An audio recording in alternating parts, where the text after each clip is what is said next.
Halo, Assalamualaikum warahmatullahi wabarakatuh. Salam sejahtera bagi kita semua, Sobat Guru. Apa kabarnya kali ini?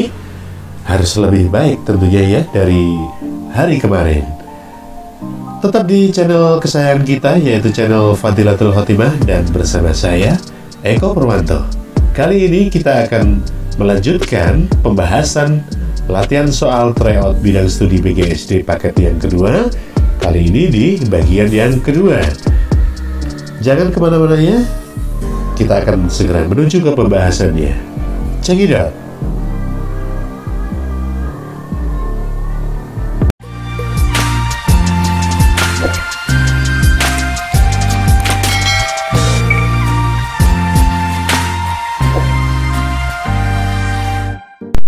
Kita langsung ke soal yang pertama ya. Perhatikan pernyataan di bawah ini. 1. Kemerosotan moral di kalangan warga masyarakat. 2. Menurunnya rasa kebersamaan dan persatuan. 3. Pola interaksi antar manusia yang berubah. 4. Meningkatnya peran serta masyarakat dalam bidang pendidikan. Perkembangan IPTEK akan berpengaruh yang kurang baik pada kehidupan manusia dalam bidang sosial budaya. Ditunjukkan oleh nomor. Nah, tipsnya atau triknya untuk soal seperti ini kita tentukan yang salah. Pengaruh yang kurang baik dari perkembangan IPTEK, kemerosotan moral bisa benar, menurunnya rasa kebersamaan juga bisa benar, pola interaksi antara manusia yang berubah juga bisa benar, meningkatnya peran serta masyarakat dalam bidang pendidikan. Nah, yang kita cari adalah pengaruh yang kurang baik di kehidupan dalam bidang sosial budaya, bukan bidang pendidikan. Jadi yang nomor 4 salah. Jadi yang ada 4-nya dipastikan salah. Kita lihat opsi pilihannya. Untuk A ada 4-nya, salah. B ada 4-nya, salah. C ada 4-nya juga salah. D tidak ada 4-nya, dan E ada 4-nya juga salah. Jadi yang tepat adalah yang D. Soal berikutnya, galaksi berasal dari kombinasi bintang kembar. Salah satu bintang meledak sehingga banyak materi yang terlempar. Karena bintang yang tidak meledak mempunyai gravitasi yang kuat, maka sebaran pecahan ledakan bintang tersebut mengelilingi bintang yang tidak meledak. Bintang yang tidak meledak adalah matahari, sedangkan pecahan bintang-bintang yang lain adalah planet-planet yang mengelilinginya. Pernyataan tersebut sesuai dengan ini sudah sering ya muncul di soal-soal latihan, dan kita juga sudah tahu bahwa ini adalah teori bintang kembar. Jadi jawabannya adalah yang A, teori bintang kembar. Kita lanjutkan ke soal berikutnya. Bacalah teks di bawah ini. Alhasil, Pak Hasan mampu mengalahkan harimau itu dengan cangkulnya, yang berhasil menembus perut harimau sampai harimau itu mati. Setelah berhasil membunuh harimau itu, Pak Hasan mengangkat bayi tersebut untuk ia bawa pulang ke rumahnya untuk diurus dan diangkat sebagai anaknya. Kutipan cerita di atas termasuk ke dalam bagian titik-titik. Kita bahas langsung ya. Kita lihat opsi pilihannya dan kita artikan satu persatu. Rekomendasi merupakan kalimat yang terdapat pada penegasan ulang di teks eksposisi. Kalau resolusi itu adalah cerita di mana sang tokoh utama mendapatkan ide untuk memecahkan masalah yang berada dalam komplikasi. Orientasi adalah awal atau pengenalan dari sebuah cerita atau peristiwa sejarah. Biasanya berisi perkenalan tentang tokoh-tokoh dalam cerita yang diceritakan. Sementara evaluasi merupakan adanya sebuah pandangan pengulas dan karya yang diulas. Sedangkan kompilasi adalah permasalahan antara satu tokoh dengan tokoh yang lainnya. Nah, di sini Pak Hasan mendapatkan bayi tersebut dengan cara mengalahkan harimau. Jadi cerita tersebut termasuk dalam sebuah cerita di mana sang tokoh utamanya memecahkan masalah, yaitu menyelamatkan sang bayi. Jadi kutipan cerita tersebut termasuk ke dalam bagian resolusi yang B. Lanjut ke soal berikutnya.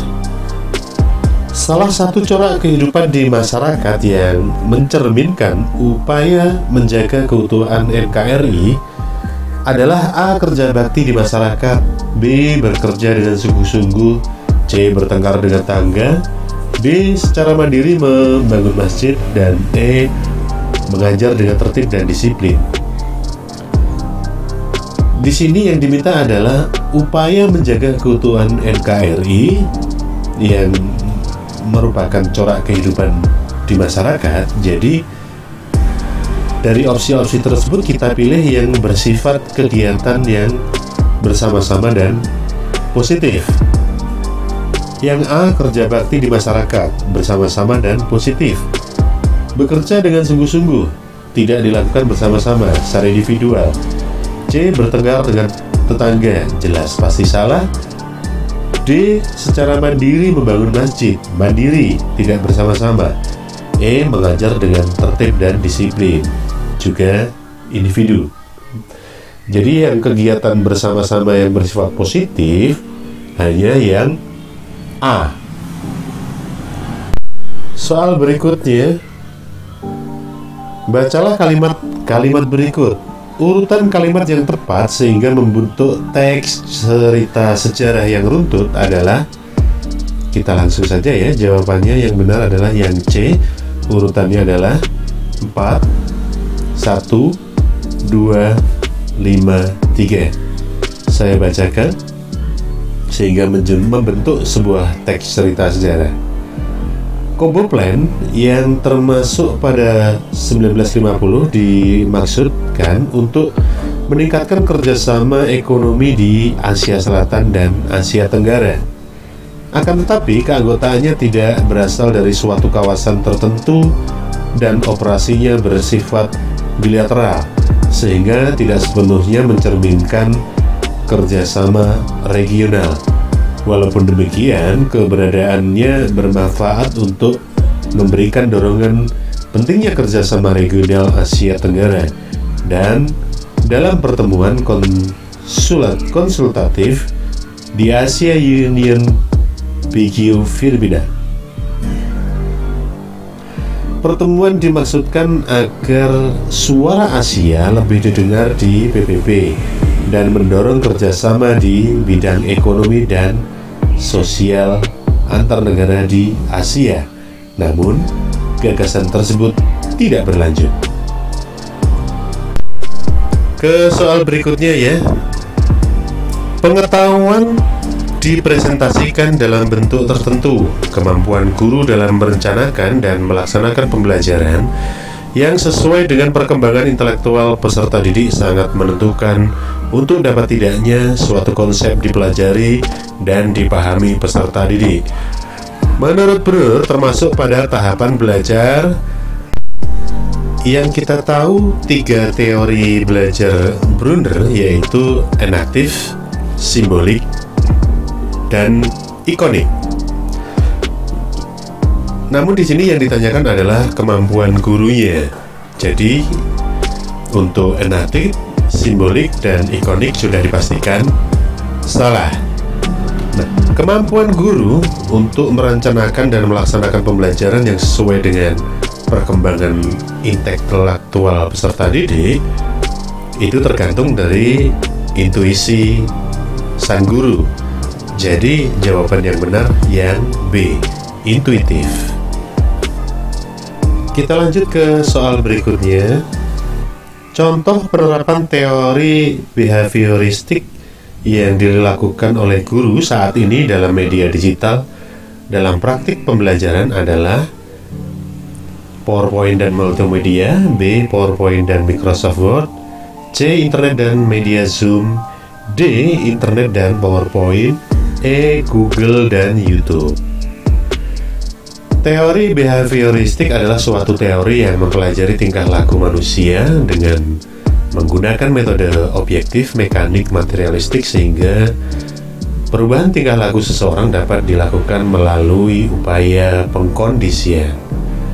Pada modul 1 pedagogi halaman 15, di situ diterangkan, ditulis, pada zaman modern ini aplikasi teori behavioristik berkembang pada pembelajaran dengan PowerPoint dan multimedia. Jadi jawaban yang tepat adalah yang A. Soal berikutnya, organ pencernaan yang menghasilkan enzim erepsin adalah A. Hati, B. kerongkongan, C. pankreas, D. usus 12 jari, E. lambung. Berikut kami tampilkan nama-nama enzim dan letaknya serta fungsinya di organ pencernaan. Erepsin letaknya di usus halus, letak fungsinya mengubah bertom menjadi asam amino. Penghasilnya adalah usus 12 jari. Ini yang kita cari ya. Jadi enzim erepsin terletak di usus halus, fungsinya mengubah peptid menjadi asam amino. Sedangkan organ penghasilnya adalah usus 12 jari. Jadi jawabnya adalah usus 12 jari, yang D. Lanjut ke soal berikutnya ya. Perhatikan gambar jaring-jaring balok berikut. Balok yang terbentuk dari jaring-jaring balok berikut adalah, kita susun terlebih dahulu ya baloknya. Kita susun menjadi kotak, maka akan menjadi seperti ini. Jadi bundaran satu letaknya di atas, anak panahnya ke bawah, dan diurutkan dengan bundaran kedua di samping kanan, seperti itu. Dan di opsi jawaban tidak ada. Kemudian kita putar ke kiri 90 derajat. Hasilnya seperti gambar tersebut. Kita lihat opsi jawabannya dan ternyata tidak ada juga. Kita putar dari atas 180 derajat. Ingat ya, dari atas 180 derajat. Yang di depan menjadi yang di belakang. Di sebelah kiri menjadi di sebelah kanan. Yang di atas tetap. Maka gambarnya menjadi seperti ini. Kita lihat opsi jawabannya. Yang sama, ya, yang E adalah yang tepat. Kita lanjutkan ke soal berikutnya ya. Teori belajar yang menyatakan bahwa belajar adalah perubahan tingkah laku. Seseorang dianggap belajar jika ia telah mampu menunjukkan perubahan tingkah laku. Pentingnya masukan atau input yang berupa stimulus dan keluaran atau output yang merupakan respon, A. kognitif, B. konstruktif, C. behavioristik, D. humanistik, dan E. rekonstruktivistik. Manakah yang benar? Kita baca modul 1 pedagogi pada halaman 12.